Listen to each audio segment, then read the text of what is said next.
नमस्कार, नीतास रेसिपीमध्ये तुमचं सर्वांचं अगदी मनापासून स्वागत आहे। तर आज आपण बनवणार आहे शेवाळ्याची खीर।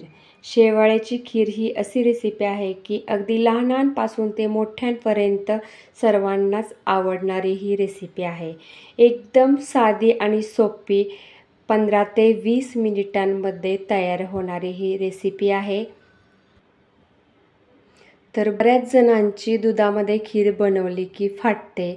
तर या रेसिपीमध्ये मी ज्या 2 टिप्स सांगितल्या आहेत त्या तुम्ही फॉलो केल्या तर तुमची खीर एकदम परफेक्ट बनून तयार होईल, अगदी अजिबात फाटणार सुद्धा नाही। तर ही माझी रेसिपी स्किप न करता पूर्ण पहा। तर मग आता चला तर आपण रेसिपीला सुरुवात करूया। तर इथं शेवळ्याची खीर बनवण्यासाठी काय काय साहित्य लागतं ते आपण बघूया। 1 लिटर दूध इथं मी उकळून घेतलेलं आहे आणि हे दूध म्हशीचं आहे, फुल क्रीम दूध आहे। 1 वाटी शेवया, 1 वाटी साखर, 2 चमचे तूप। हे तूप मी घरी बनवलेलं आहे। हे थोडे काजूचे तुकडे घेतलेले आहेत, हे बदामाचे उभे काप करून घेतलेले आहेत, थोडेसे मनुके, विलायची पावडर, 1 चुटकीभर मीठ घेतलेलं आहे। तुमच्या आवडीनुसार हे मीठ टाकू शकता किंवा नाही पण टाकलं तरी पण चालेल। आणि इथे थोड्याशा केसराच्या काड्या घेतलेल्या आहेत। तर चला तर हे आपल्याला सगळे ड्रायफ्रूट्स आधी भाजून घ्यायचे आहेत। तर इथं आपल्याला सगळ्यात पहिली कढई तापायला ठेवायची आहे, मीडियमच गॅस ठेवायचा आहे आणि याच्यामध्ये थोडंसं आपण तूप ओतून घेणार आहे। तूप थोडंसं असं गरम झालं की त्यामध्ये आपण हे थोडेसे ड्रायफ्रूट्स भाजून घेऊया। तर ह्या ड्रायफ्रूटचा कलर जास्त आपल्याला लाल करून घ्यायचा नाही, थोडेसे क्रंची होईपर्यंत आपल्याला हे भाजायचे आहेत। हे बघा असा कलर आपल्याला येईपर्यंत भाजायचे आहेत। आता काढून घ्यायचे आहेत।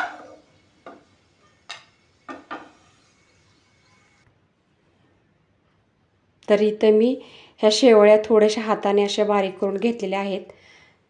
तर ह्या शेवळ्याचा ना आपल्याला एकदम असा गोल्डन कलर येईपर्यंत चांगलं एकदम एकसारखं असं सतत हलवून घ्यायचं आहे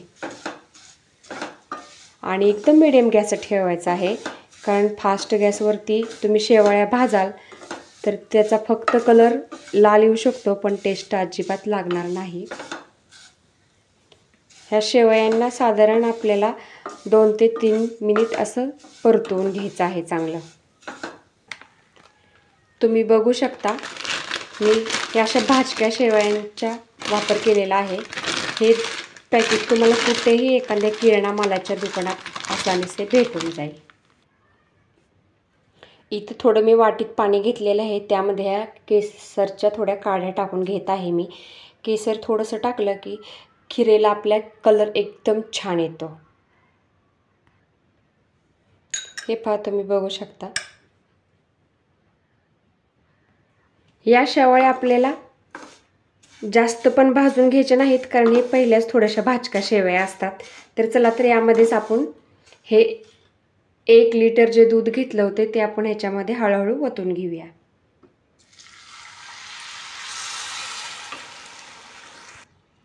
दूध ओतताना थोडासा आपल्याला हा गॅस बंद करून घ्यायचा आहे, कारण दूध टाकलं की सतत आपल्याला ह्याला ढवळत राहायचं आहे, कारण फाटू शकते आपली खीर।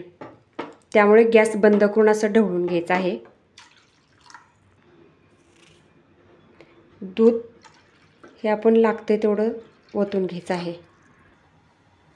तर दूध ओतताना आपल्याला ह्याच्यामध्ये नेहमीच गॅस बंद करायचा आहे, कारण खालून आपला गॅस चालू असतो, वरून अचानक दूध ओतलं की ते आपले खीर फाटण्याची शक्यता आहे। आणि दूध ओतून झाल्यानंतर थोडंसं असं ढवळून आपल्याला गॅस चालू करून घ्यायचा आहे।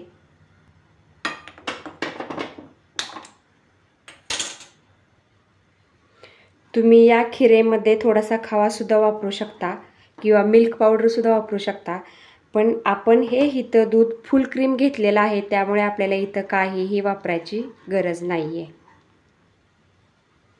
तुम्ही बघू शकता आता आपल्या ह्या खिरीला उकळी चांगली मस्त अशी आलेली आहे। तरी इथे आपण साखर घेतली होती ना, ती आपल्या आवडीनुसार कुणाला कमी गोड लागतं, कुणाला जास्त गोड लागतं, तर त्यांच्या आवडीप्रमाणे टाकू शकता. साखर टाकल्यानंतर असं थोडंसं आपल्याला ढवळून घ्यायचं आहे. ही शेवयाची खीर बनवताना थोडीशी पातळच बनवायची, कारण ही थंड झाल्यानंतर थोडीशी घट्ट येते. इथं थोडंसं मी 1 मिनिटभर झाकून घेत आहे. थोडं अर्ध झाकण इथं उघडं ठेवायचं आहे. तर आता आपण हे झाकून काढून थोडंसं हे अशी साईटून जे साय आलेले आहे ते आपण अशी काढून थोडंसं ढवळून घ्यायचं आहे. हे बघा, आता आपली खीर बनत आलेली आहे. अजून 1-2 मिनिटभर आपण गॅसवरती असंच मिडियम आचेवरती ठेवूया. तर हे केसर मी इथं पाण्यामध्ये भिजत ठेवलं होतं, तर याच्यामध्ये आपल्याला ते ओतून घ्यायचं आहे आणि पुन्हा एकदा आपल्याला असंच थोडंसं ढवळून घ्यायचं आहे. तर हे पहा, ह्या खिरीला रंग किती छान आलेला आहे, तुम्ही सुद्धा बघू शकता.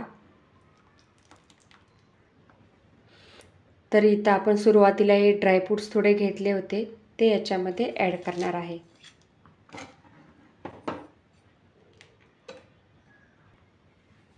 तर इथं आपण ही 1 लिटर दुधामध्ये जे ही खीर बनवलेली आहे आपण, तर 5 ते 6 लोक आरामात खाऊ शकतात.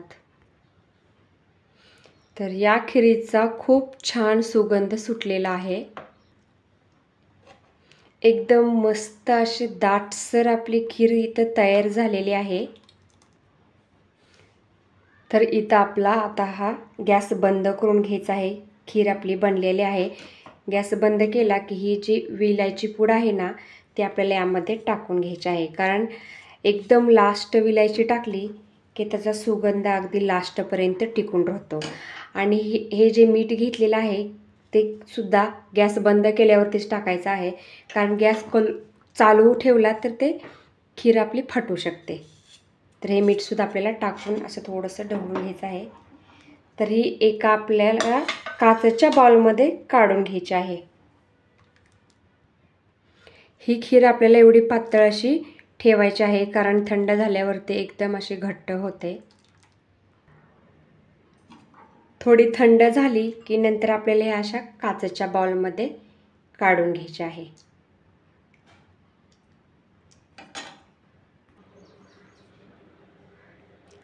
तर ही खीर मी काचेच्या बाउलमध्ये काढून घेतलेली आहे.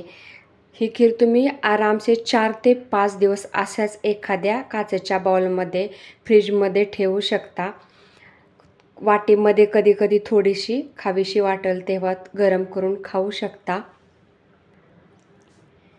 तर ही माझी रेसिपी तुम्हाला जर का आवडली असेल तर लाईक, शेअर आणि सबस्क्राईब करायला विसरू नका. तर चला तर मग असंच भेटूया नंतर एका नवीन रेसिपीसोबत. तोपर्यंत नमस्कार.